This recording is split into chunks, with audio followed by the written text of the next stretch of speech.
الحمد لله وكفى وسلام على عباده الذين اصطفى أما بعد فأعوذ بالله من الشيطان الرجيم بسم الله الرحمن الرحيم قل يا عبادي الذين أسرفوا على أنفسهم لا تقنطوا من رحمة الله إن الله يغفر الذنوب جميعا إنه هو الغفور الرحيم سبحان ربك رب العزة عما يصفون وسلام على المرسلين والحمد لله رب العالمين اللهم صل على سيدنا محمد وعلى آل سيدنا محمد وبارك وسلم اللهم صل على سيدنا محمد وعلى آل سيدنا محمد وبارك وسلم اللهم صل على سيدنا محمد وعلى آل سيدنا محمد وبارك وسلم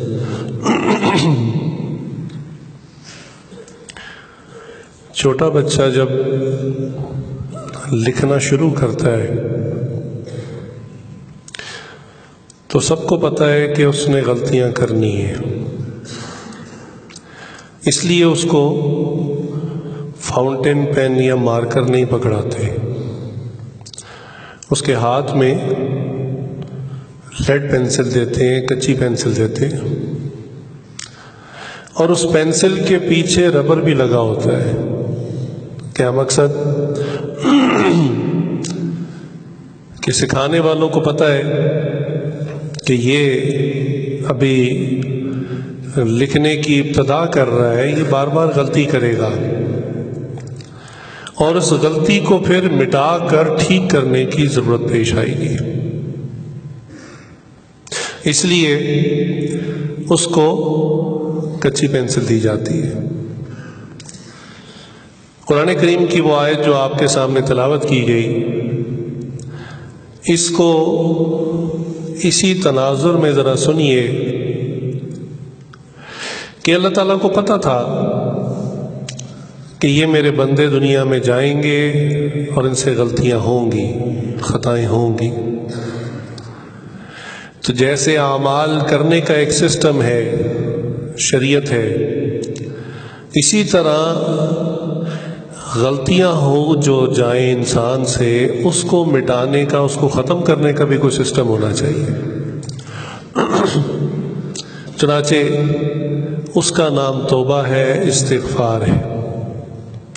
اللہ تعالیٰ فرماتے ہیں قل یا عبادی الذین اسرفوا علی انفسہم، اے نبی صلی اللہ علیہ وآلہ وسلم آپ کہہ دیجئے میرے بندوں سے جنہوں نے اپنی جان پر زیادتی کر لی، ظلم کر لیا، لا تقنطوا من رحمت اللہ، یہ وہ ربر ہے، غلطی ہو گئی نا، پینسل سے غلط لکھ دیا، اب مٹا لیں، لا تقنطوا من رحمت اللہ، کہ میری رحمت سے بالکل مایوس نہ ہو، نا امید نہ ہو۔ گناہ تو بہت بڑا ہو گیا، لیکن نا امید ہونے کی ضرورت نہیں ہے۔ ان اللہ یغفر الذنوب جمیعا، اللہ تعالیٰ سارے گناہوں کو معاف کر دیں گے۔ کیوں؟ کیا وجہ ہے؟ کہ بے شک وہ بڑا غفور ہے، معاف کرنے والا ہے، بڑا رحیم ہے۔ جنہوں نے کمپیوٹر ڈیزائن کیا ان کو پتہ تھا کہ کام کرنے والوں سے غلطیاں ہوں گی، اس لیے انہوں نے اس میں ڈیلیٹ کا بٹن پہلے دن رکھ دیا کہ کبھی کوئی غلطی، کوئی ایرر ختم کرنا چاہیں، کوئی ایسی فائل جس کو وہ ختم کرنا چاہیں تو اس کو وہ ڈیلیٹ کر سکیں۔ اللہ رب العزت نے انسانیت کو یہ چیز سکھائی ہے۔ سب سے پہلے انسان کون تھے؟ حضرت آدم علیہ السلام۔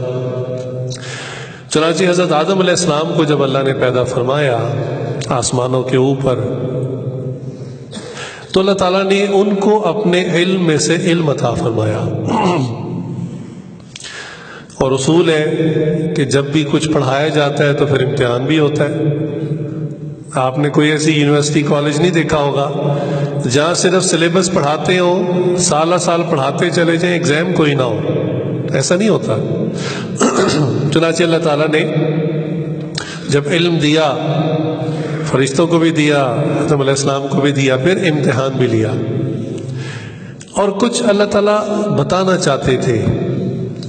حضرت انسان جو ایک مخلوق اللہ نے ابھی پیدا فرمائی ہے، اللہ تعالیٰ اس کی فضیلت کو ظاہر کرنا چاہتے تھے، اور انسان کی فضیلت کس چیز میں ہے؟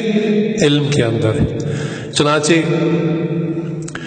اللہ تعالیٰ نے وہاں ایک چھوٹا سا امتحان لیا، فرشتوں کو بھی چیزیں سکھائی تھی، آدم علیہ السلام کو بھی سکھائی تھی، فرشتے بھول گئے، اور ان کا کام تو چونکہ ذکر تسبیح کرنا ہے اور دوسرا کام کوئی نہیں، تو وہ اپنے کام میں لگے رہے۔ اور آدم علیہ السلام کو جو چیزیں اللہ نے سکھائی تھی، آدم علیہ السلام نے وہ ساری کی ساری بتا دی۔ تو اب یہ ظاہری فضیلت بھی، فوقیت بھی مل گئی۔ اب اللہ تعالیٰ نے فرمایا اسجدوا لآدم، آدم علیہ السلام کے لیے سب سجدہ کریں۔ چنانچہ جو بھی مخلوق اس وقت آسمانوں پہ تھی، سب نے سجدہ کیا سوائے ایک ہستی کے، اور وہ کون تھا؟ ابلیس، شیطان۔ اچھا، یہ واقعہ تو آپ چونکہ کئی مرتبہ سن چکے ہیں، واقعہ سنانا مقصد نہیں ہے، بات کو آگے لے جاتا ہوں۔ تو ابلیس شیطان سے یہاں غلطی ہو گئی۔ غلطی یہ ہوئی کہ اس نے یہ نہیں دیکھا کہ یہ حکم کس کا ہے۔ اسجدو امر کا صیغہ ہے، اللہ خود کہہ رہے بھی سجدہ کرو، کر دینا چاہیے تھا، حکم تو اللہ کا تھا، لیکن وہ اگلے چکر میں پڑ گیا کہ میں سپیریئر ہوں اور یہ انفیریئر ہے، یہ گھٹیا مٹیریل سے تیار ہوا، میں اعلیٰ مٹیریل سے تیار ہوا ہوں۔ اس لاجک میں پڑھ کر دھوکا ہوا، خطا ہو گئی۔ آگے چلتے پھر اللہ تعالیٰ نے آدم علیہ السلام کو جنت عطا فرمائی، تنہائی محسوس کرتے تھے، دعا کی، یا اللہ کوئی میرے جیسا جی، کوئی ایسا بندہ جس سے میں بات چیت کروں تو میری یہ تنہائی دور ہو جائے۔ اللہ تعالیٰ نے اما حوا کو پیدا فرما دیا، اب دونوں جنت میں رہ رہے ہیں۔ شیطان کسی طرح جنت میں پہنچ گیا، بہت لمبا واقعہ ہے۔ جنت میں پہنچ گیا ان کو بہکانے کے لیے، اور اس نے اللہ کی جھوٹی قسمیں کھائیں، ایک بوڑھے کی شکل میں گیا اور وہاں جا کے کہا کہ اللہ تعالیٰ نے آپ دونوں کو نکال دینا ہے۔ تو پریشان ہو گئے دونوں، تو کہنے لگے پھر اس کا حل کیا ہے؟ انہوں نے کہا اس کا حل یہ ہے کہ وہ جو درخت ہے نا اس کا وہ پھل کھا لے۔ آدم علیہ السلام کو یاد تھا کہ اللہ تعالیٰ نے منع فرمایا تھا اس درخت کا پھل نہیں کھانا، لیکن وہ چونکہ عقل کا، لاجک کا ماسٹر ہے، اس نے ایسے دلائل دیے، ایسا چکر دیا، اس نے کہا کہ نہیں نہیں، وہ جس درخت کی طرف اللہ نے اشارہ کیا تھا صرف اس سے منع کیا تھا۔ اس کی مثال سمجھیں کہ ایک شخص کے گھر میں آم کے 10 درخت ہوں، اور وہ اپنے بچے کو نصیحت کرے کسی ایک درخت کی طرف اشارہ کر کے کہ دیکھو اس درخت کا پھل تم نے نہیں توڑنا، اشارہ ایک کی طرف کرے، تو مراد تو 10 کے 10 ہوتے ہیں۔ لیکن شیطان نے کہا کہ نہیں، اللہ تعالیٰ نے اس وقت جس درخت کی طرف اشارہ کیا تھا نا بس وہی درخت مراد تھا، اس جیسے باقی درخت مراد نہیں تھے۔ الغرض اس قسم کی کچھ باتیں کر کے ان کو جو ہے اس پر تیار کر لیا کہ ان دونوں سے خطا ہو گئی۔ اب میں نے کہا نا واقعہ سنانا مقصد نہیں ہے، ہم پوائنٹ پہ آتے ہیں۔ ایک خطا شیطان سے ہوئی، ابلیس سے ہوئی، اور ایک خطا ان دونوں میاں بیوی سے ہو گئی۔ لیکن اب دونوں کا رد عمل کیا تھا، ری ایکشن کیا تھا؟ آدم علیہ السلام کو جیسے ہی انہوں نے وہ پھل کھایا تو فوراً اللہ تعالیٰ کی طرف سے خطاب ہوا کہ آدم میں نے آپ کو منع نہیں کیا تھا اس کو کھانے سے۔ تو اب آدم علیہ السلام آگے سے لاجک دے سکتے تھے کہ یا اللہ میرا تو ڈائریکٹ ارادہ کوئی نہیں تھا، یہ شیطان آیا تھا اور اس نے یہ باتیں کی اور ہم دونوں سے یہ خطا کروا دی۔ نہیں، بلکہ تفاسیر میں لکھا ہے کہ آدم علیہ السلام فوراً زمین پہ گر گئے اور سمجھ نہیں آتا تھا کہ اب میں معافی کیسے مانگوں، خطا تو ہو گئی، کیسے معافی مانگوں؟ تو کتابوں میں لکھا ہے کہ اللہ تعالیٰ نے اس وقت ان کے دل میں یہ الفاظ ڈالے، یہ استغفار کے صیغے ڈالے، اور اسی لیے بعض فقہاء نے کہا ہے کہ استغفار کا یہ سب سے بہترین صیغہ ہے، کیونکہ اللہ کی طرف سے سکھایا گیا۔ کیا فرمایا؟ ربنا ظلمنا انفسنا، یا اللہ ہم دونوں نے، میں نے اور میری بیوی نے، دونوں نے، ہم نے اپنی جانوں پر ظلم کیا، وَإِن لَّمْ تَغْفِرْ لَنَا وَتَرْحَمْنَا، اور آپ نے اگر رحم نہ کیا، معاف نہ کیا، لَنَكُونَنَّ مِنَ الْخَاسِرِينَ، تو ہم دونوں ضرور بے ضرور نقصان اٹھانے والوں میں سے ہو جائیں گے۔ تو فوراً معافی مانگی، فوراً توبہ کی طرف متوجہ ہوئے۔ یہاں ایک نقطے کی بات اور ہے کہ جو بندہ بھی گناہ کرتا ہے وہ کسی پر ظلم نہیں کرتا، نہ اللہ پر، نہ فرشتوں پر، نہ شریعت پر، وہ اپنی ذات پر ظلم کرتا ہے، چونکہ اس کا نقصان بالآخر اسی نے اٹھانا ہے۔ چنانچہ ان الفاظ میں ذرا سنیے اس دعا کو شروع کیسے ہوتی ہے۔ ربنا ظلمنا انفسنا، ہم نے اپنی جانوں پہ ظلم کر لیا، اور اب آپ سے معافی مانگتے ہیں، آپ معاف کر دیں اور رحم کر دیں۔ اگر آپ معافی نہ دیں اور رحم نہ کریں تو ہم دونوں تو گئے کام سے، ہمارا تو نقصان یقینی ہے، انڈاؤٹ فل۔ یہ تھا خطا کے بعد رد عمل دونوں انسانوں کا، جو اول انسان تھے۔ اور ابلیس سے بھی خطا ہوئی تھی، لیکن ابلیس سے جب خطا ہوئی تو اللہ نے پوچھا کہ بھئی تجھے کس بات نے روکا ہے؟ جب ساری مخلوق سجدہ کر رہی ہے تو کیوں نہیں کرتا؟ تو اس وقت اس نے لاجیکل آنسر دینے شروع کر دیے، جواب دینے شروع کر دیے، میں تو بہت اچھا ہوں، سپیریئر ہوں، اور یہ گھٹیا مٹیریل کا بنا ہوا ہے، آپ کو یہ حکم ہی نہیں دینا چاہیے تھا کہ میں اس کو سجدہ کروں۔ تو کیا ہوا نتیجہ؟ اللہ تعالیٰ نے اس کو کہا فَخْرُجْ مِنْهَا فَإِنَّكَ رَجِيمٌ، کہ تو نکل جا یہاں سے، تو دھتکارا ہوا ہے، تیرے اوپر پھٹکار ہے۔ اب خطا دونوں سے ہوئی تھی، ایک جھک گیا، ایک اکڑ گیا، تو ایک آدم علیہ السلام بنے اور دوسرا شیطان ابلیس بنا۔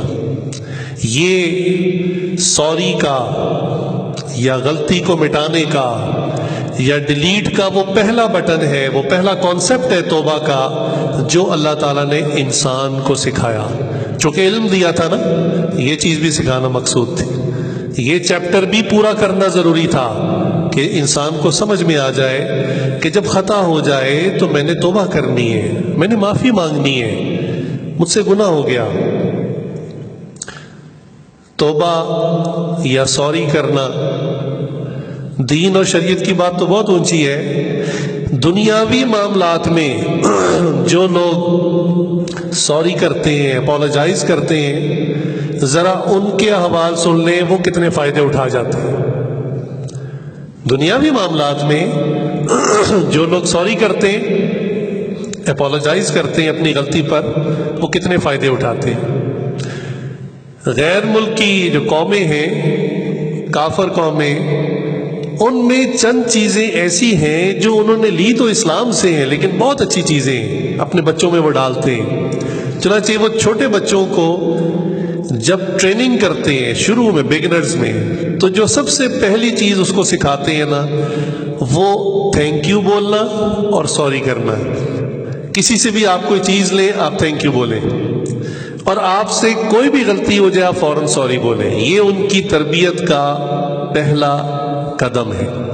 چنانچہ شیخ ایک مرتبہ سفر فرما رہے تھے کسی بیرون ملک کا، تو انٹرنیشنل فلائٹ تھی، اس میں فارنرز بھی بیٹھے ہوئے تھے، تو حضرت مان لیں گے کہ میں تو اپنے ذکر میں لگا ہوا تھا، اچانک مجھے کان میں بار بار آواز پڑی ساتھ والی سیٹ سے، تو میری توجہ ہوئی اس طرف، تو کہنے لگے میں نے کیا دیکھا کہ ایک انگریز ماں ہے، وہ اپنے چھوٹے سے بچے کو کھانا کھلا رہی ہے، کوئی چیز کھلا رہی ہے چمچ سے، لیکن وہ کیا کرتی ہے کہ جب بھی اس کے منہ میں چمچ ڈالتی ہے اس کو کہتی ہے سے تھینک یو، اب آپ مجھے تھینک یو بولیں، شکریہ بولیں، تو بچہ تھینک یو بولتا ہے تو پھر وہ دوسرا چمچ اس کے منہ میں ڈالتی ہے، پھر اس کو کہتی ہے سے تھینک یو، پھر وہ بچہ تھینک یو بولتا ہے، پھر وہ تیسرا چمچ اس کے منہ میں ڈالتی ہے۔ اللہ اکبر! یہ تو شریعت نے سکھایا تھا کہ تم ہر نوالے پر اللہ کا شکر ادا کرو، اور جو ظاہری طور پہ بھی ذریعہ بنے مال اسباب کے حصول کا، اس کا بھی شکریہ ادا کرو۔ چنانچہ جو انسانوں کا شکریہ ادا نہیں کرتا وہ رب کا بھی شکر ادا نہیں کرتا، یہ نیچر ہوتی ہے۔ تو یہ ان کی بیسک ٹریننگ کا حصہ ہے، تھینک یو بولنا اور سوری بولنا۔ چنانچہ جو لوگ دنیاوی طور پر سوری بولتے ہیں، چاہے وہ کوئی فرد ہو یا کوئی آرگنائزیشن ہو، کمپنی ہو، تو دیکھیے وہ کتنا فائدہ لے جاتے ہیں۔ عموماً یہ جو انڈسٹریز ہوتی ہیں یہاں چیزیں بن رہی ہوتی ہیں اور بہت زیادہ کوالٹی کنٹرول ہوتا ہے، لیکن اس کے باوجود ہزاروں کی پروڈکشن میں کوئی پیس خراب بھی چلا جاتا ہے۔ اب جب کوئی پیس کسی کسٹمر کو خراب چلا جاتا ہے تو ایک رویہ تو ہے کہ بس خراب چلا گیا، آپ کی قسمت ہے، بھگتے آپ، اور ایک یہ ہے کہ نہیں، اس کسٹمر سے معافی مانگی جائے اور اس کو سوری کیا جائے، اس کے پیسے اس کو ریٹرن کیے جائیں یا صحیح پروڈکٹ اس کو دی جائے۔ چنانچہ اس کے لیے جتنی بھی بڑی نیشنل اور ملٹی نیشنل کمپنیز ہیں ان کے اندر ایک کسٹمر کمپلین سیل ہوتا ہے کہ بھی آپ کو ہم سے کوئی بھی شکایت ہے تو ہم کھلے دل سے آپ کو کہہ رہے ہیں کہ آپ ہمارے شعبے میں رابطہ قائم کریں۔ حتیٰ کہ انہوں نے اپنی تمام فرینچائز کے اندر ایک خاص ٹیلی فون نمبر لکھا ہوتا ہے اس کے اوپر فار کمپلینز اینڈ سجیشنز، اس نمبر پہ کال کریں۔ اگر ہمارا نمائندہ آپ کے ساتھ مس بہیو کر رہا ہے، آپ کو صحیح طرح سے ڈیل نہیں کر رہا یا آپ کو پروڈکٹ ٹھیک نہیں دے رہا، تو آپ اس نمبر پہ شکایت کریں۔ آگے سے جو بندہ ہے وہ آپ سے سوری بھی کرے گا اور آپ کے جو پیسے لے لیے اور چیز غلط چلے گی وہ آپ کو چیز ٹھیک بھی دے گا۔ اب یاد رکھیے کہ یہ سوری کا ایک چھوٹا سا فلسفہ، اس نے دنیاوی طور پر کمپنیوں کو اتنی ترقی دی کہ آج کا جو سمجھدار کسٹمر ہے وہ چیز خریدنے سے پہلے پوچھتا ہے کہ اس کمپنی کی کسٹمر سپورٹ کیسی ہے۔ لہٰذا جس پروڈکٹ کی، جس کمپنی کی کسٹمر سپورٹ اچھی ہوتی ہے، اس پروڈکٹ کو، اس کمپنی کو دنیا میں بہت ترقی ملتی ہے۔ تو دیکھیے دنیاوی طور پر جس نے سوری کی، توبہ کی، تو اس کو دنیاوی فائدے ہو گئے۔ چنانچہ موبائل فون بنانے کی ایک بڑی مشہور کمپنی ہے سیمسنگ، اس نے اپنا ایک فلیگ شپ فون جو بہت مہنگے ان کے top of the line phones ہوتے ہیں، اس نے لانچ کیا، ابھی 1-2 سال پہلے کی بات ہے۔ اور اللہ کی شان، اس فون کے اندر بیٹری میں کوئی مینوفیکچر فالٹ تھا، فون ہیٹ اپ ہو جاتا تھا، لہٰذا ان کے لاکھوں سیٹ پوری دنیا میں جا چکے تھے۔ لیکن جیسے ہی کسٹمر کی طرف سے یہ کمپلین آئی تو انہوں نے پوری دنیا سے اپنے سیٹ واپس لیے، کسٹمرز کو پیسے واپس کیے اور معافی بھی مانگی، جس کی وجہ سے نتیجہ یہ ہوا کہ اس کمپنی کی جو سیلز تھی اور ورتھ تھی وہ بجائے کم ہونے کے پہلے سے زیادہ بڑھ گئی۔ تو دنیاوی طور پر سوری کرنے کا، معافی مانگنے کا یہ فائدہ ہے۔ آج کل تو لوگ اتنا خیال رکھتے ہیں کہ ہماری کمپنی کا جو ڈرائیور ہے نا وہ سڑک کے اوپر بھی کوئی وائلیشن نہ کرتا پھرے، اس سے بھی ہماری کمپنی بدنام ہوتی ہے۔ چنانچہ آج جو کمپنیوں کی گاڑیاں ہوتی ہیں نا اس کے پیچھے بھی لکھا ہوتا ہے ہاؤ ایم آئی ڈرائیونگ، کہ میری اگر ڈرائیونگ ٹھیک نہیں ہے اس نمبر پہ رابطہ کریں، فوراً مواخذہ ہوگا۔ تو دیکھیے یہ دنیاوی طور پر جن اداروں نے سوری کو، معافی کو، توبہ کو ایڈاپٹ کیا، اختیار کیا، وہ آج دنیاوی نفع اس کا اتنا لے رہے ہیں۔ تو جو بندہ شریعت کی روشنی میں توبہ کے فلسفے کو سمجھے اور ہر معاملے میں انسانوں سے بھی معافی مانگے اور اللہ سے بھی معافی مانگے، آپ سوچئے کہ اس کو اللہ تعالیٰ دنیا اور آخرت میں کتنی ترقی عطا فرمائیں گے۔ چنانچہ کامیاب ہونا یہ ہر شخص کی خواہش ہوتی ہے، چاہے وہ مسلمان ہو، غیر مسلم ہو، یہودی ہو، عیسائی ہو، ہندو ہو یا دہریہ ہو، ہر بندہ کامیاب ہونا چاہتا ہے، ناکام ہونا کوئی نہیں چاہتا۔ لیکن کامیابی کے کچھ راز ہیں، کچھ اصول ہیں، اور ہر شعبے کے اپنے اصول ہوتے ہیں۔ چنانچہ بزنس کے اندر کامیابی کا رول کیا ہے کہ آپ کی آمدن زیادہ ہو اور اخراجات کم سے کم ہو۔ یہ ایک کامیاب بزنس کی علامت ہے، نشانی ہے۔ اگر الٹ ہو جائے، آمدن کم اور خرچے زیادہ ہو، تو یہ بزنس جو ہے نا، اس کا گراف ڈاؤن فال کی طرف جاتا ہے اور بالآخر یہ کاروبار بند ہو جاتا ہے۔ تو دیکھیے، کاروبار کے اندر بھی بوجھ، ایکسپینسز یہ کم ہو اور آمدنی زیادہ ہو تو بزنس سکسیسفل ہوتا ہے۔ ایجوکیشن کی لائن میں چونکہ کافی اسٹوڈنٹس بیٹھے ہوئے ہیں، اور ایگزامز کے اندر سکسیس کیا ہے کہ آپ کے زیادہ سوالات صحیح ہوں اور کم سے کم سوال غلط ہو۔ تو یہاں بھی جو نیگیٹو چیز ہے وہ کم ہو اور جو پازیٹیو چیز ہے وہ زیادہ سے زیادہ ہو، تو اس کی وجہ سے سکسیشن ریٹ بڑھ جاتا ہے، جی پی اے انسان کا بڑھ جاتا ہے۔ پالیٹکس کے اندر، سیاست کے اندر کامیابی کیا ہے کہ دوست زیادہ سے زیادہ ہو اور مخالفین کم سے کم ہو۔ یہاں بھی وہی اصول کہ نیگیٹو کم سے کم ہو، پازیٹو زیادہ سے زیادہ ہو۔ آرمی والے، جنگوں والے، ان کی کامیابی یہ ہوتی ہے، وہ کہتے ہیں کہ دشمن کے افراد زیادہ مرے اور ہمارے افراد کم سے کم مرے، یہ ہماری سکسیشن ریٹ ہے۔ نقصان مائنس میں ہمارا کم ہو، ان کا زیادہ ہو۔ اب سنیے، ایئر کرافٹ، جہاز جو اڑتا ہے، اور چونکہ یہ ظاہری طور پر ایک ترقی کی علامت ہے، اونچائی کی طرف جانا، اس کا بھی یہی اصول کہ انجن پاور زیادہ ہو اور اس کے اوپر جو بوجھ لادا گیا ہے وہ کم سے کم ہو۔ اگر جہاز کے اندر ویٹ ایک حد سے زیادہ ہو جائے تو جہاز فلائی نہیں کر سکتا۔ چنانچہ ایئرپورٹ والے بھی اس کو میک شور کرتے ہیں، تمام مسافروں کا سفر جو سامان ہوتا ہے اس کو وزن کر کے ڈالتے ہیں، لیکن جہاز کے اندر بھی ایک اسکیل لگا ہوتا ہے، پائلٹ کے سامنے ہوتا ہے، اور اگر وہ دیکھے کہ جہاز کے اندر ویٹ خطرے کی زون سے زیادہ ہو گیا ہے تو وہ جہاز نہیں اڑاتا، وہ کہتا نہیں جناب، سب کی جان کو خطرہ ہے، لہٰذا ویٹ کو کم کریں۔ بالکل یہی مثال کہ ہم اگر اپنی روحانی ترقی کو چاہتے ہیں، ہم بلند اڑنا چاہتے ہیں روحانی طور پر، تو ہمارے نیک اعمال زیادہ سے زیادہ ہوں اور گناہ کم سے کم۔ گناہوں کا بوجھ انسان کو زیادہ اونچا اڑنے نہیں دیتا۔ جتنا گناہوں کا بوجھ کم ہوگا اور جتنی نیکیاں زیادہ ہوں گی، اتنی ہی انسان کی روحانی پرواز بلند ہوگی۔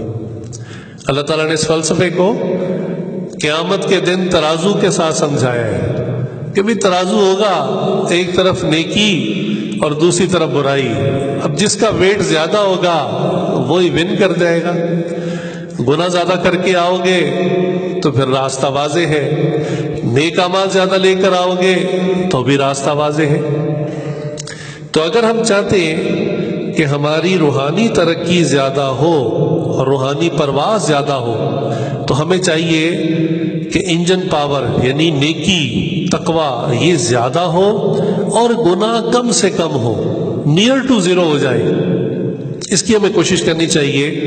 پورے تصوف و سلوک کا نچوڑ اور مقصد یہی ہے کہ انسان کی نیکی اور تقوی یہ زیادہ ہو اور گناہ کم سے کم ہو۔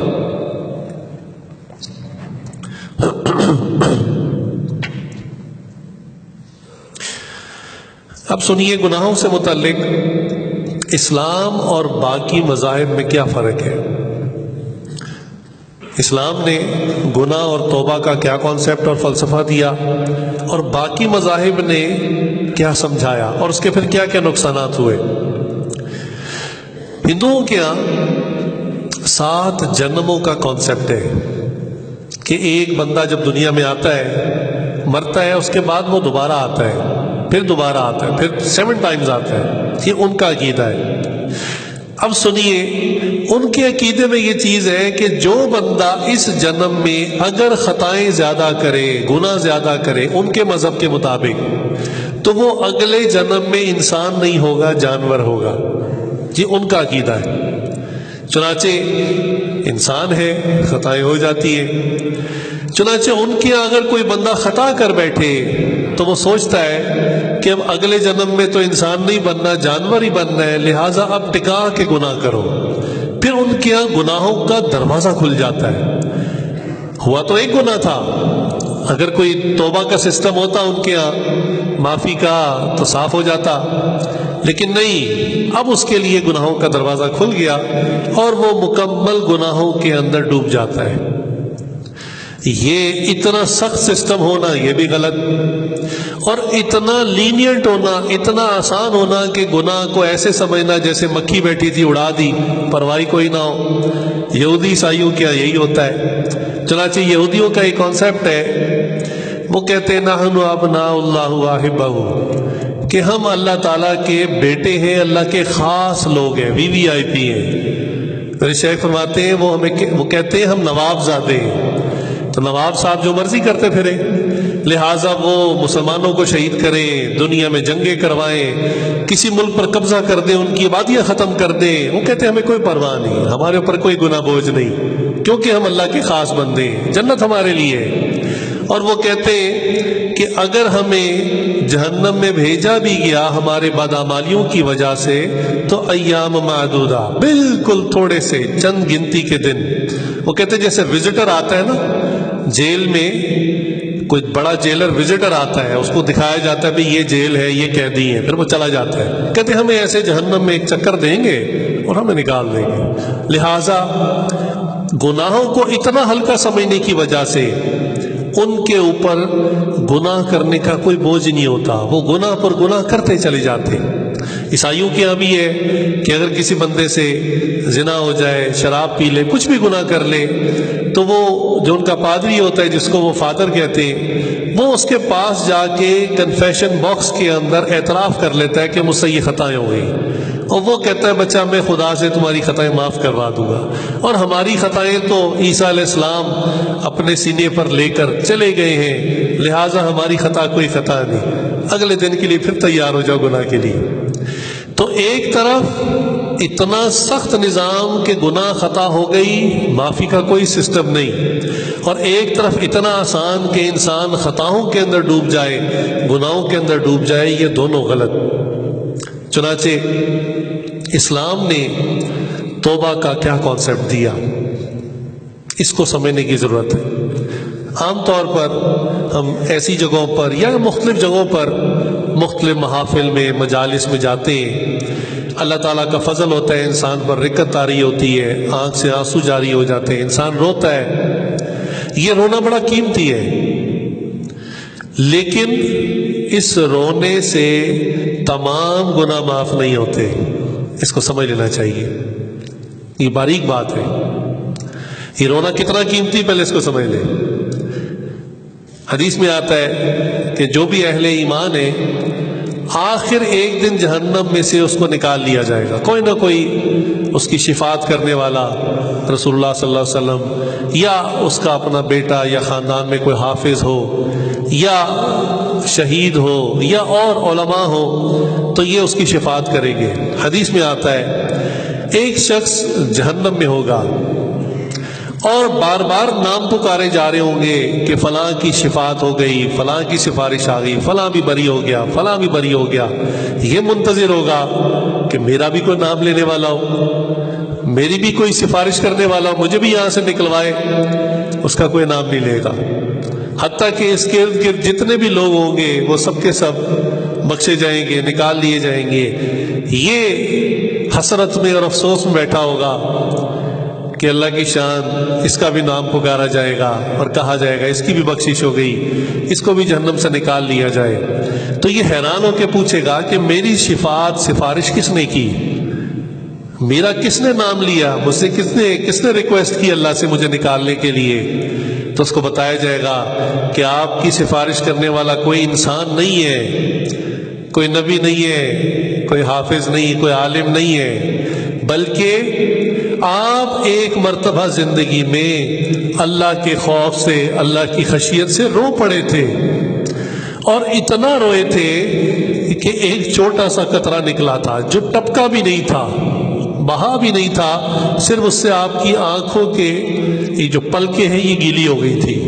اس آنسو نے آپ کی گواہی دی ہے کہ یا اللہ ایک مرتبہ یہ آپ کے خوف سے رویا تھا، میں گواہی دیتا ہوں، لہٰذا اس کی گواہی پر آج آپ کو جہنم سے نکالا جا رہا ہے۔ تو یہ آنسو بڑے قیمتی ہیں۔ میرے شیخ فرماتے ہیں کہ ہم لوگ امپورٹڈ چیز کی بڑی قدر کرتے ہیں، کیوں؟ یہ ہمارے یہاں اویلیبل نہیں ہے، یہ دور سے آئی ہے، باہر سے آئی ہے، ہمارے یہاں موجود نہیں ہے، اویلیبل نہیں ہے، تو ہم بڑی اس کی ویلیو کرتے ہیں، بڑا اس کی قدر کرتے ہیں، ایکسٹرا پے کرتے ہیں امپورٹڈ چیز کے لیے۔ شیخ نے فرمایا کہ فرشتے اللہ سے بہت محبت کرتے ہیں، دن رات سجدے میں رہتے ہیں، ذکر تلاوت کرتے ہیں، عبادت کرتے ہیں، لیکن آنسو والی نعمت ان کے پاس نہیں ہے۔ لہٰذا جب کوئی مومن روتا ہے، اس کے آنسو اس کے نامہ اعمال میں جاتے ہیں، فرشتے عقیدت اور محبت سے اس کو اپنے ہاتھوں میں لے لیتے ہیں کہ یہ امپورٹڈ چیز ہے، یہ ہمارے پاس نہیں ہے، یہ انسانوں کے یہاں سے آئی ہے۔ تو آنسو اتنے قیمتی ہیں، لیکن اس بات کو سمجھ لیں کہ انسان توبہ کرے، اس کے آنسو نکل آئے، وہ روئے اللہ کے سامنے، یہ بڑا محبوب عمل ہے، لیکن اس سے انسان کی زندگی کے سارے گناہ معاف نہیں ہوتے۔ یہ نہ سوچ لیں کہ وہ جو کسی کی زمین پر قبضہ کیا ہوا تھا اور اس پہ کئی سال سے فصل اگا رہا تھا، اس رونے سے وہ قبضہ بھی معاف ہو جائے گا، اور وہ اتنا عرصہ جو یتیموں کی زمین قبضے میں رکھی وہ بھی معاف ہو جائے گی، نہیں معاف ہوگی۔ وہ جو کسی شخص سے ادھار لیا تھا 2 لاکھ روپے اور واپس نہیں کیا، اس رونے سے وہ 2 لاکھ روپے کی معافی نہیں ہوگی۔ وہ جو نمازیں زندگی میں قضا ہو گئی، وہ جو روزے قضا ہو گئے، ان آنسوؤں کی وجہ سے وہ قضا ادا نہیں ہوگی۔ جو زکوٰۃ زندگی میں رہ گئی تھی، ان آنسوؤں سے وہ زکوٰۃ ادا نہیں ہوگی۔ شریعت نے ایک پورا بیلنس سسٹم دیا ہے، سسٹم کو سمجھنے کی ضرورت ہے۔ کفار چونکہ اب دین پر چلتے نہیں، زیادہ دہریت پہ چلتے ہیں، ان کے یہاں بس ایک ملک کا سسٹم ہوتا ہے، گورنمنٹ پالیسیز ہوتی ہیں، وہ اسی کے پابند ہوتے ہیں کہ جس سے انسانوں کے حقوق کسی درجے میں محفوظ ہو جاتے ہیں۔ لیکن خدا کے معاملے میں ان کا معاملہ صفر ہوتا ہے۔ وہ کہتا ہے تم اپنے ذاتی گھر میں، اپنے کمرے میں شراب پیو یا زنا کرو، گورنمنٹ کو اس سے کوئی تکلیف نہیں ہے۔ لیکن اسلام نے ایسا نہیں کیا۔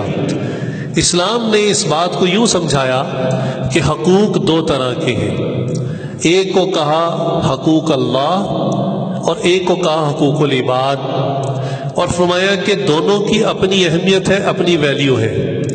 لہٰذا انسان کو چاہیے کہ اللہ کے حقوق جو انسان سے چھوٹ گئے، رہ گئے، قضا ہو گئے، ان کو بھی ادا کرے، اور انسانوں کے حقوق جو اب تک ہمارے اوپر پینڈنگ ہیں، جس کو شریعت نے دین کا لفظ کہا، ان کو بھی ادا کرے۔ جب تک ادا نہیں کرے گا وہ ادا نہیں ہوں گے۔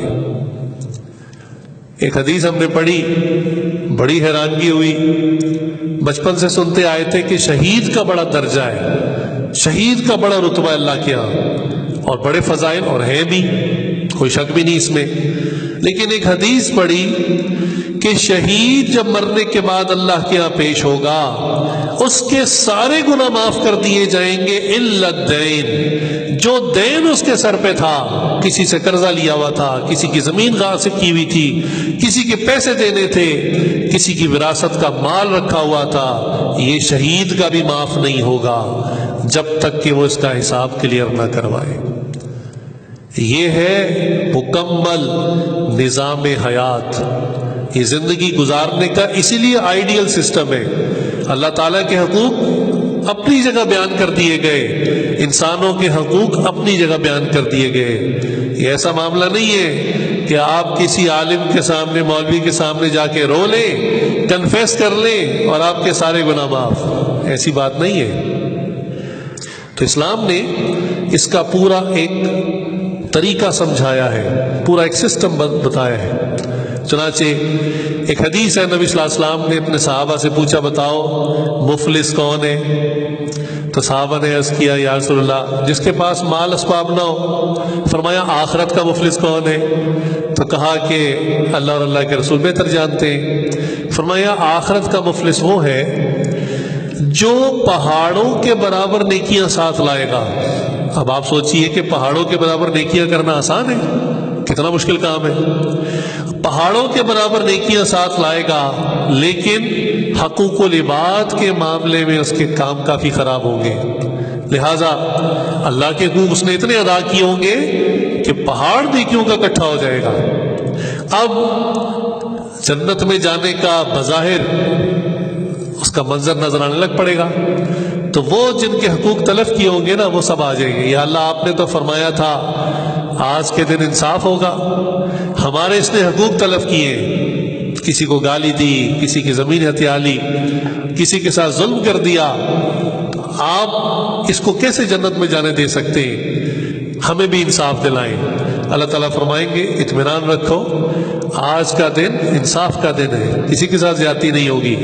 چنانچہ حدیث میں آتا ہے کہ یہ حق لینے والے جن کے ساتھ زیادتیاں کی ہوں گی یہ آتے جائیں گے، اور جتنی جتنی زیادتی ہوگی اس کے موافق اس کی نیکیاں اٹھانی شروع کر دیں گے، حتیٰ کہ ایک وقت ایسا آئے گا کہ تمام پہاڑ کے برابر نیکیاں صفر ہو جائیں گی، اور ابھی بھی حق لینے والے کھڑے ہوں گے۔ اب وہ کہیں گے یا اللہ آپ نے تو انصاف دلانے کا وعدہ کیا تھا، ہمارا حق تو ادا نہیں ہوا، ہم کیا کریں؟ اللہ فرمائیں گے ضرور انصاف ہوگا، اب تم اتنا ہی اتنے اپنے گناہ اس کے نامہ اعمال میں ڈالنے شروع کر دو جتنی اس نے تمہارے ساتھ زیادتی کی ہے۔ ذرا اندازہ کیجئے، رسول اللہ صلی اللہ علیہ وسلم نے فرمایا یہ بندہ پہاڑوں کے برابر نیکیاں لے کر آیا تھا، آخرت کا یہ مفلس ہے، پہاڑوں کے برابر گناہ لے کر جہنم کے اندر پھینک دیا جائے گا۔ لوگوں کے حقوق اتنے امپورٹنٹ ہیں، اتنے اہم ہیں۔ اب کسی نے شراب پی تھی، اپنے حصے کا گناہ اس کے کھاتے میں، کسی نے زنا کیا تھا، اپنے حصے کا گناہ اس کے کھاتے میں۔ انصاف تو قائم کرنا ہے۔ وہاں کی تو کرنسی ایک ہے، وہاں تو نہ ڈالر ہے، نہ یورو ہے، نہ پاکستانی کوئی چیز نہیں ہے، نہ سونا ہے نہ چاندی، وہاں ایک ہی کرنسی چلے گی اعمال کی۔ تو کسی سے اگر حق کلیئر کروانا ہو تو یا اپنی نیکیاں دینی پڑیں گی، اگر نیکیوں کا بیلنس صفر ہے اس کے گناہ پھر آپ کے اکاؤنٹ میں ٹرانسفر۔ تو یہ آخرت کا مفلس ہے۔ اس لیے کوشش کرنی چاہیے کہ کامل توبہ کریں۔ کامل توبہ اسی کو کہتے ہیں کہ انسان اللہ تعالیٰ کے جتنے حقوق باقی ہیں جو ہمارے سر پر ہیں، جیسے میں نے عرض کر دیا کسی پر حج فرض ہو چکا تھا نہیں کیا اس نے، اب ادا کرے۔ کسی کی زندگی کی نمازیں رہ گئی تھی، زندگی ہے ادا کرے۔ کسی کے اوپر زکوٰۃ تھی، ادا کرے۔ روزے رہ گئے تھے، روزے ادا کرے۔ لہذا یہ صرف رونے دھونے سے ادا نہیں ہوتا، اس کو ادا کرنا پڑے گا۔ اور اسی طرح حقوق العباد میں کہ لوگوں کے جو حق تھے، جو چیزیں قبضے میں کی ہوئی ہیں، ان کے پیر پکڑتے نہیں جی معاف کر دیں معاف کر دیں، ان کے 4 کنال کا پلاٹ تو چھوڑتے نہیں ہو اور پیر پکڑ کے کہتے ہو معاف کر دیں، آنسو بھی بہاتے اس کے آگے، وہ کیسے معاف کر دیں؟ آپ نے اس کے پیسے رکھے ہوئے ہیں، اس کے پیسے آپ دیتے نہیں، آنسو بہا بہا کے دکھاتے ہیں مجھے اللہ کے لیے معاف کر دیں، وہ کیسے معاف کر دیں؟ لہذا یہ معاف کرنے سے بھی ظاہری طور پہ بعض کا بندہ کسی کو ایسی صورتحال میں لے آتا ہے کہ اگلا شرمندگی کو بچانے کے لیے کہہ دیتا ہے میں نے معاف کیا، دل سے معاف نہیں کر سکتا وہ، اس کا حق ہے آپ کی طرف، اس کا حق اس کو دیجیے۔ چنانچہ آج ہم مسلمانوں کے حالات کیا ہو گئے، اللہ اکبر۔ آج ہم مسلمان 2 کشتی کے سوار ہیں۔ 2 کشتی کے سوار بھی اس طرح کہ 2 مختلف زاویوں میں جانے والی کشتی میں ہم نے پاؤں رکھے ہوئے ہیں، ایک دین کی کشتی میں، شریعت کی کشتی میں، دوسرا نفس کی اور اپنی خواہشات کی کشتی میں۔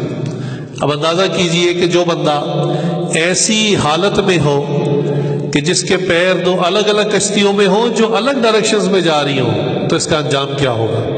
چنانچہ آج ہمارے مسلمان جن کی مارکیٹ میں کیسٹوں کی سی ڈیز کی دکان ہوتی ہے تو وہ صبح صبح جب دکان کھولتا ہے تو سورہ رحمان لگا دیتا ہے، سورہ یاسین لگا دیتا ہے، اور گویا کہتا ہے اللہ میں نے آپ کا شعر آپ کو دے دیا۔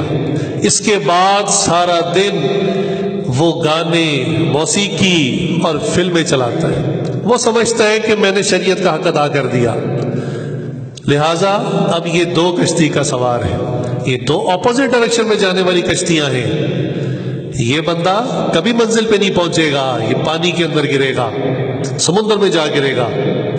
لہٰذا آج شادیاں ہوتی ہیں تو نیک لوگوں کا ذکر کر رہا ہوں، دوسروں کا تو ذکر کرنے کی ضرورت ہی نہیں۔ نیک لوگوں کا یہ حال ہے کہ وہ شادیوں کے اندر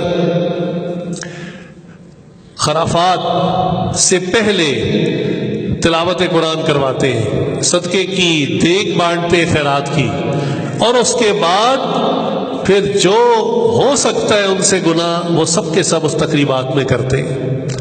چنانچہ اسی صورتحال کو ایک شاعر نے یوں کہا کہ کعبے کا طواف بھی کیا، گنگا کا اشنان بھی۔ ہندوؤں کے ہاں ایک نہر ہے، اس کو نہانے کو اشنان کہتے ہیں، گنگا اس کا نام ہے۔ وہ کہتے ہیں، ان کا بھی کانسیپٹ ہے کہ جو گناہ کر کے آئے اس میں نہا لے تو صاف ہو جاتا ہے۔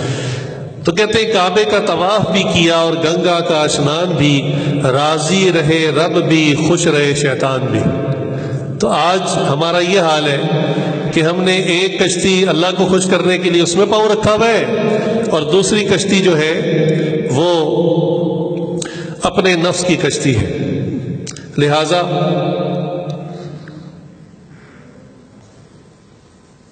نماز بھی پڑھ لی، روزہ بھی رکھ لیا، حج بھی کر لیا، ذکر بھی کر لیا، تلاوت بھی کر لی، اور شام کو انٹرنیٹ پر فلمیں بھی دیکھ لی، گانے بھی سن لیے، لوگوں کے حقوق بھی تلف کر دیے، تو یہ بھی وہی بندہ ہے جو دو مختلف کشتیوں کا سوار ہے۔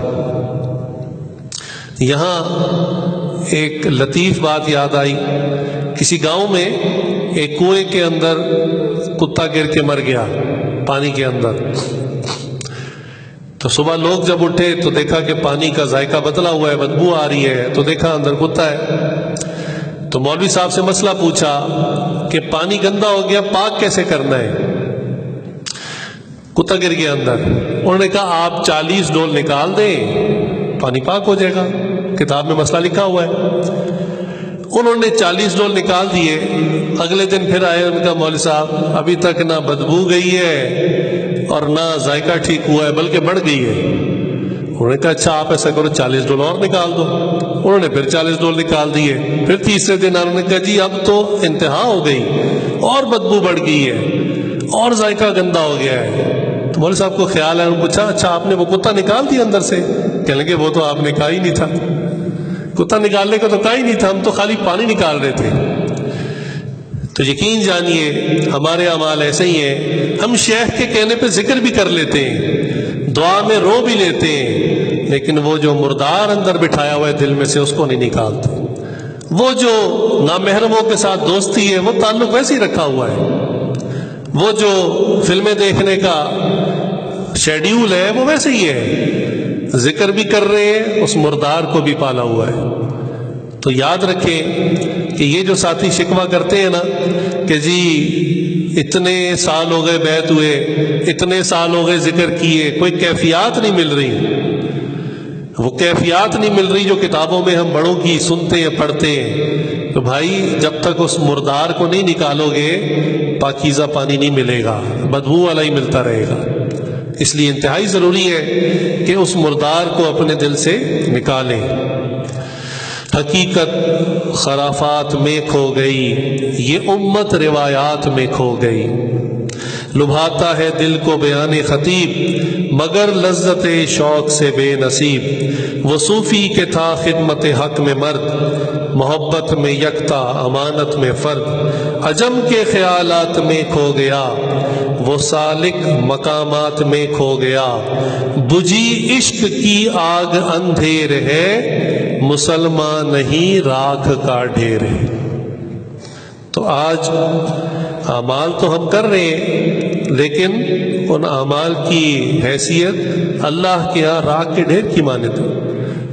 آپ کو ایک بالٹی دودھ کی پیش کی جائے اور دودھ نکالتے وقت اس میں کچھ غلاظت بھی گر جائے، بعض کا یہ دودھ ہی ہے، جب دودھ دھوتے ہیں تو بھینس بعض کا فضلہ کر دیتی ہے، تو ایک قطرہ اس میں گر جائے، آپ کو دودھ پیش کیا جائے کہ پوری بالٹی میں پاکیزہ مشفع دودھ ہے، بس ایک قطرہ غلاظت کا گر گیا، آپ اس کو اپنی ذات کے لیے پسند نہیں کرتے، کیا خیال ہے اللہ تعالیٰ ہمارے ان اعمال کو پسند کریں گے جو ہم نے چاہے 99% اللہ کے لیے کیے ہوں اور 1% اس کے اندر اپنے نفس کی غلاظت ڈال دی؟ اللہ تعالیٰ تو پاکیزہ ہے، اللہ کو ہمارے اعمال کی کیا ضرورت ہے؟ اللہ تعالیٰ اس کو بالکل پسند نہیں کرتے۔ لہٰذا محبت کا جنوں باقی نہیں ہے، وہ دل وہ آرزو باقی نہیں ہے، نماز و روزہ قربانی و حج یہ سب باقی ہے، تو باقی نہیں ہے۔ تو اصل چیز یہ ہے کہ آج ہم وہ نہیں رہے، اعمال تو کر رہے ہیں لیکن اپنے نفسی جو خواہشات ہیں اس کو نہیں چھوڑتے اور توبہ کر کے اپنا ٹوٹا ہوا تعلق نہیں جوڑتے، جس کی وجہ سے معاملات خراب ہوئے ہوئے۔ یاد رکھیں اللہ کے جو نبی ہوتے ہیں یہ اللہ کے چنے ہوئے بندے ہوتے ہیں، اللہ کے مقرب بندے ہوتے ہیں، اگر کسی وقت کسی اللہ کے نبی سے بھی خطا ہو گئی، انہوں نے جب تک استغفار نہیں کی اللہ تعالیٰ نے ان کو معاف نہیں کیا۔ واقعہ سنیے، حضرت یونس علیہ السلام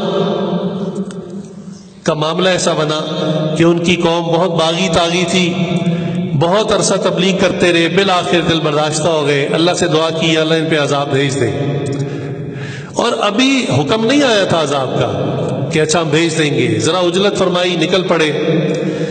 تو اب یہ ایک گویا خطا تھی، اللہ نے تو ابھی نہیں کہا تھا آپ قوم کو چھوڑ کے چلے جائیں، تو کشتی میں سوار ہو کر سمندر میں جا رہے تھے کہ کشتی بھنور میں پھنس گئی۔ تو جو ملاح تھا نا، بڑا سمجھدار تھا، اس نے کہا لگتا ہے کہ کوئی خادم کوئی غلام مالک کی اجازت سے بغیر بھاگ رہا ہے، تو فوراً سمجھ گئے کہ یاد آئے کہ اوہو اللہ نے تو ابھی کہا ہی نہیں تھا، میں نے تو درخواست کی تھی۔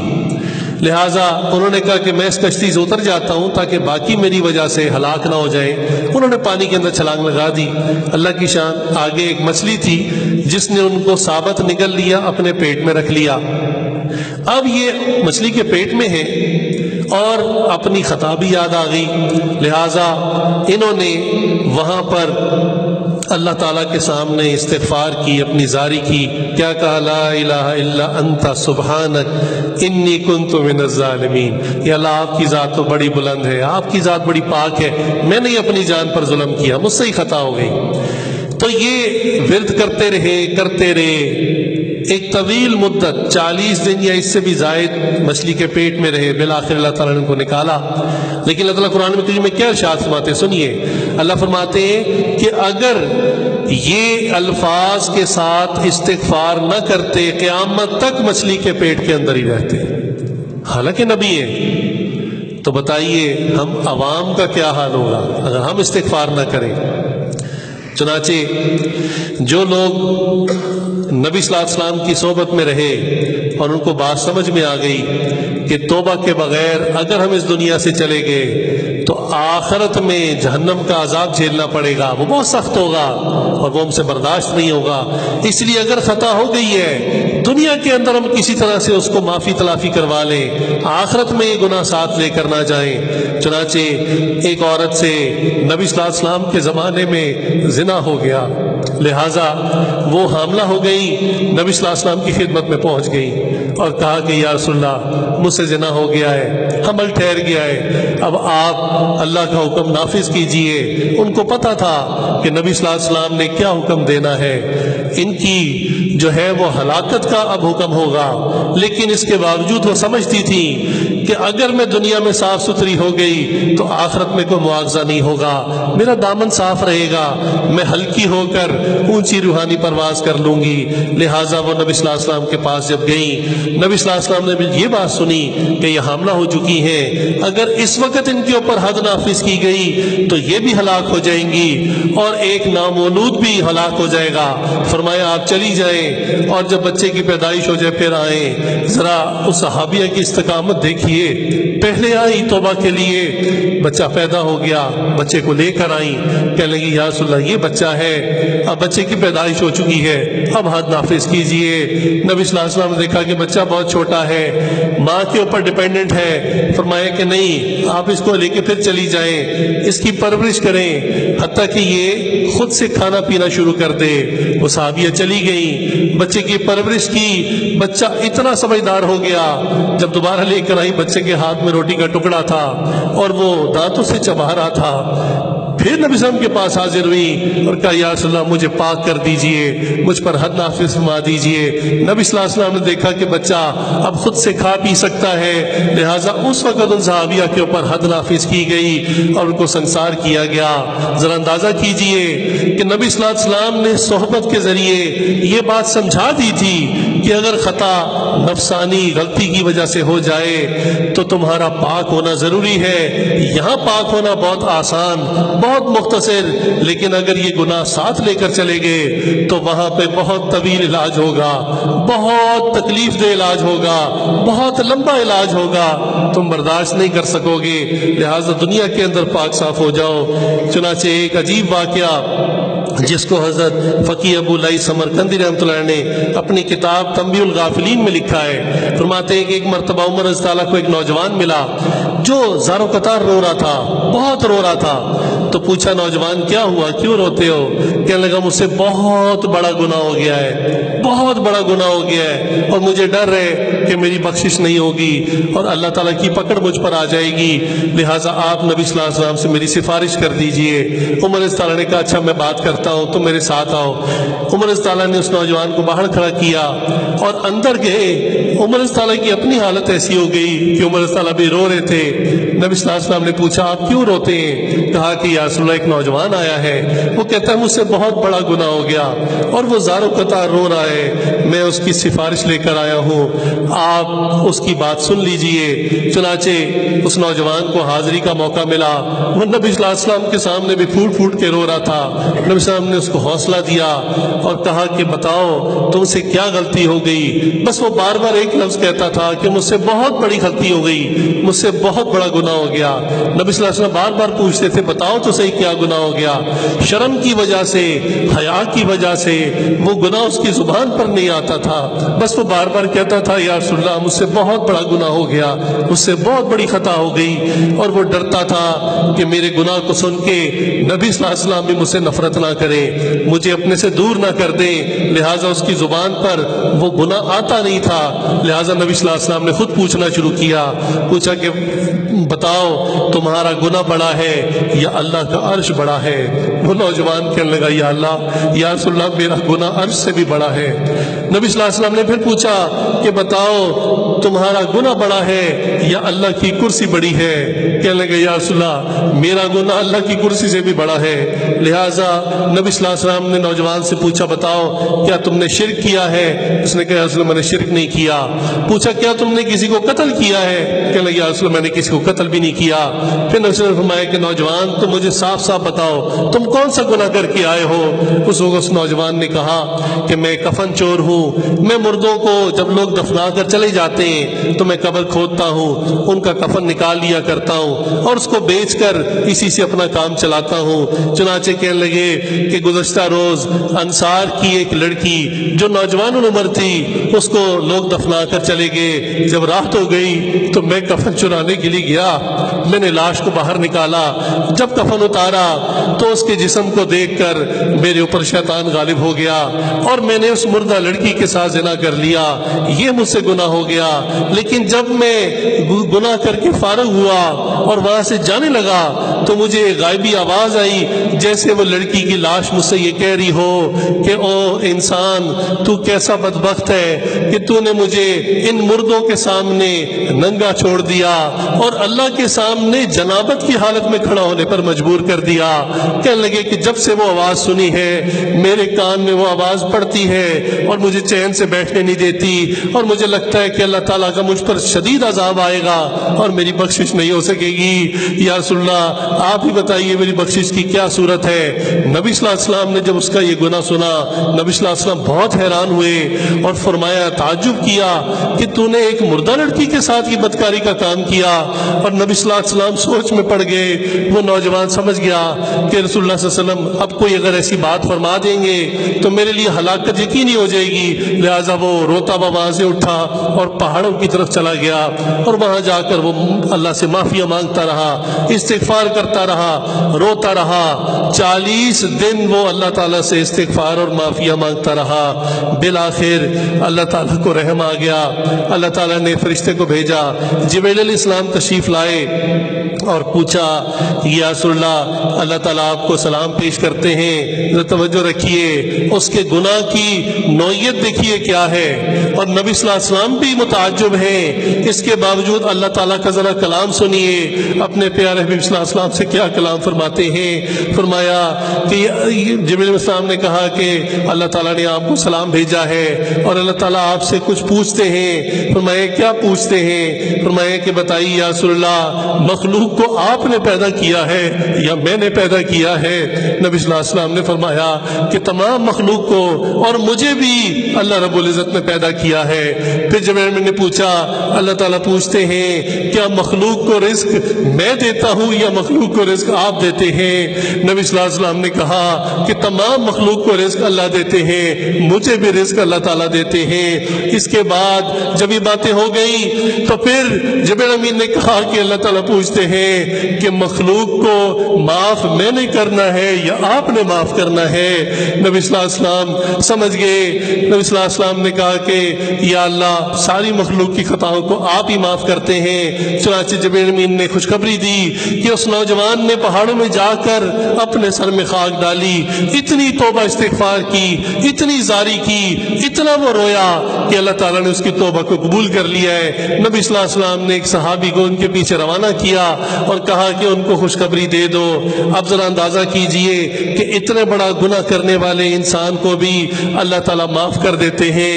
ہم جتنے یہاں بیٹھے ہیں ہم میں سے کسی نے یہ گناہ نہیں کیا، اس کے باوجود ہم میں سے بعض اللہ کی رحمت سے نا امید ہیں۔ اللہ کی رحمت سے نا امید نہیں ہونا چاہیے۔ اللہ تعالیٰ فرماتے ہیں لا تقنطوا من رحمت اللہ، میری رحمت سے تم نا امید نہ ہو۔ تم سے غلط تحریر لکھی گئی ہے، ربڑ تمہارے پاس موجود ہے، توبہ استغفار کا ربڑ تمہارے پاس موجود ہے، تم استغفار کر لو، معافی مانگ لو، میں تمہیں معاف کر دوں گا۔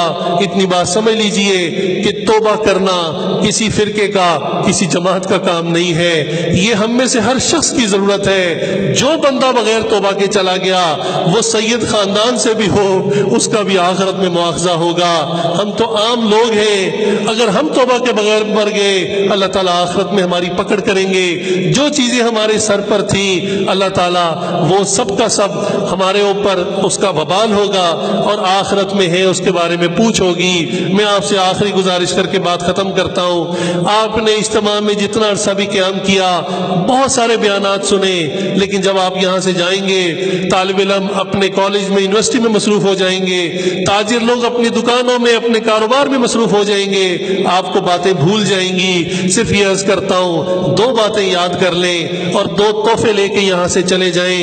ایک تو یہ کہ اپنی توبہ اور فکر آخرت کو مقدم رکھیں، زندگی جیسے بھی گزاریں، جس حال میں بھی گزاریں، ہمیشہ توبہ استغفار کرتے رہیں، چاہے تصوف و سلوک کا نام ساتھ لگائیں یا نہ لگائیں، توبہ کرنا ہر ایک کی ضرورت ہے۔ اور دوسرا تحفہ یہ کہ اولیاء کی صحبت کو مضبوط پکڑ لیں، یہ توبہ کا ایک سبب ہے۔ جو بندہ اولیاء کی صحبت میں آ جاتا ہے، ان کے ساتھ نتھی ہو جاتا ہے، بیعت ہو جاتا ہے، جڑ جاتا ہے، اسے بار بار توبہ کی توفیق ملتی ہے، اسے بار بار فکر آخرت یاد آ جاتی ہے، وہ اللہ توبہ کرنا شروع کر دیتا ہے، اپنے شیخ کو دیکھ کر ان جیسا بننے کی کوشش کرتا ہے، لہٰذا ظاہری طور پر سنت بھی آ جاتی ہے،